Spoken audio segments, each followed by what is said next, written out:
Rebonjour, rebonjour, me revoici avec le diapo, la deuxième partie du diapo consacré aux années 80-90 jusqu'à l'an 2000. Cette fois-ci, ça concernera l'économie. Alors, en économie, pour la Belgique, il va y avoir deux grandes vagues assez négatives, mais finalement, on s'en remettra. C'est-à-dire que dans les années 80, il y a l'économie qui va complètement changer, la demande qui va aussi baisser et donc un grand taux de chômage apparaîtra parce que les coûts sociaux augmentent. Donc, beaucoup de chômage, les ménages s'endettent, donc c'est une grosse crise. Le gouvernement belge réagit heureusement avec Martens et sa coalition de centre-droite. Et donc, ils vont dévaluer le franc belge, ça votre professeur d'économie vous expliquera très bien, et rétablir une situation. Malheureusement, en 92-93, il y a de nouveau une grande crise économique dans tous les pays occidentaux. Mais ça va reprendre à la fin de la décennie. Comme il y a une grande pauvreté qui s'installe, le chômage, eh bien, il y a une réaction de certains, par exemple Coluche, je vous conseille de regarder cette petite vidéo de 2 minutes sur la création des restos du cœur.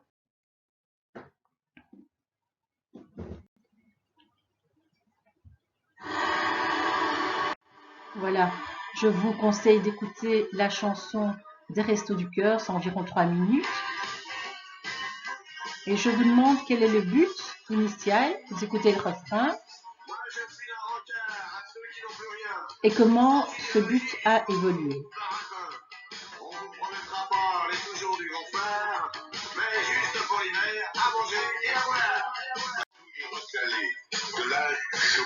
Donc, voilà, c'est lutter contre la pauvreté, il faut que tout le monde puisse manger et boire, et donc c'est une invitation à s'entraider, à l'entraide, contre l'individualisme.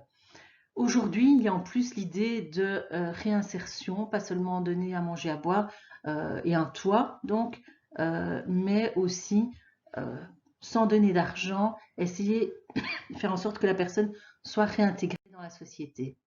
Alors, en 1992, donc il y avait cette crise, et il y a quand même la France qui prend peur parce que les deux Allemagnes veulent se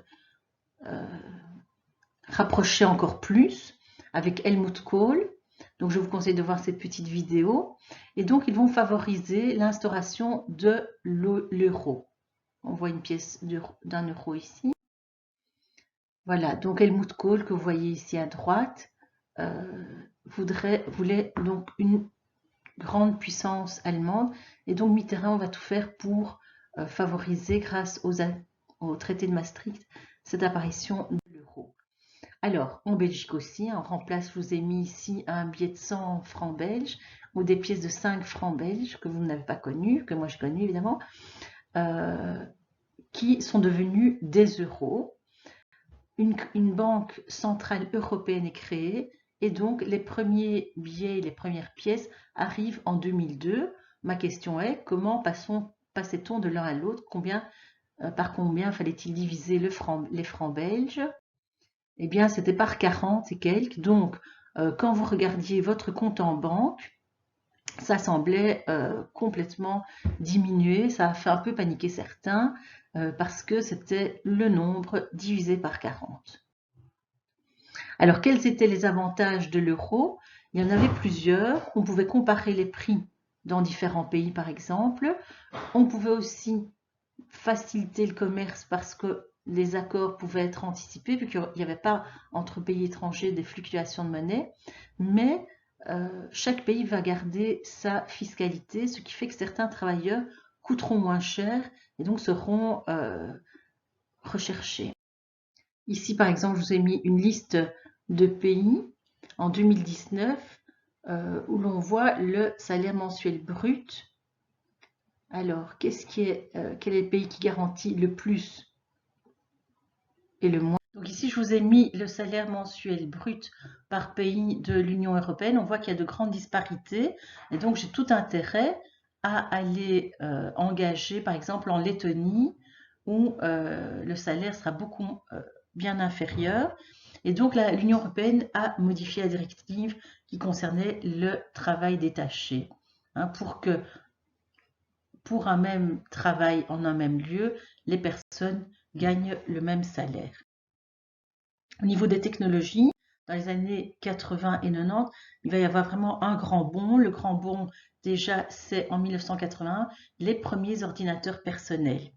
Grâce à IBM, ça révolutionne tout. Hein, on peut soi-même taper son mémoire, ça va tout changer. Ensuite, il y a, mais c'est le début du web. Hein. Donc en 1991, le premier site web qui arrive, c'était surtout entre universités, pour communiquer entre universités, entre physiciens et avec des centres de recherche. Mais tout doucement, ça va se démocratiser. Ça va annoncer surtout les années 2000 avec le côté positif d'Internet, tout ce qui est applications, films accessibles, musique accessible, et l'aspect aussi négatif que nous verrons dans les années 2000, toutes les relations sociales modifiées, ou par exemple les piratages. Dans les années 80, c'est la gloire du jeu vidéo qui dépasse le monde du cinéma.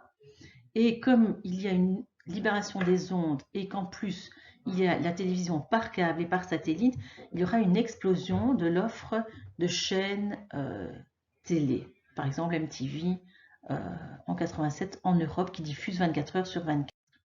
Alors, au niveau des mentalités, ça change beaucoup parce que on passe à une mentalité plus du divertissement. On est dans une société du divertissement où on regarde des films, on joue, on écoute de la musique, on va à des festivals, des concerts, on voyage beaucoup, on part en week-end, en vacances. Bon, il y a aussi de la drogue qui arrive dans les rêves parties.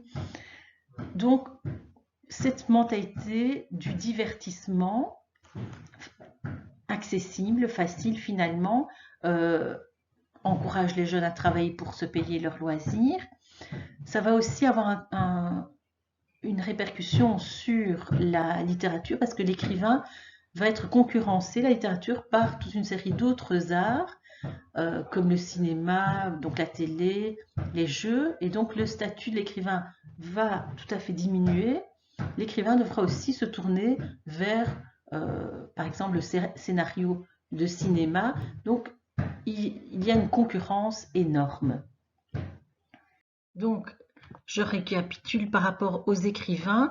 Il y a une grande concurrence des autres médias, les chaînes commerciales, par exemple, TV, mais il y a aussi les radios libres, les clips, enfin, il y a plein de concurrence, ce qui fait que le temps consacré à la lecture sera moins important.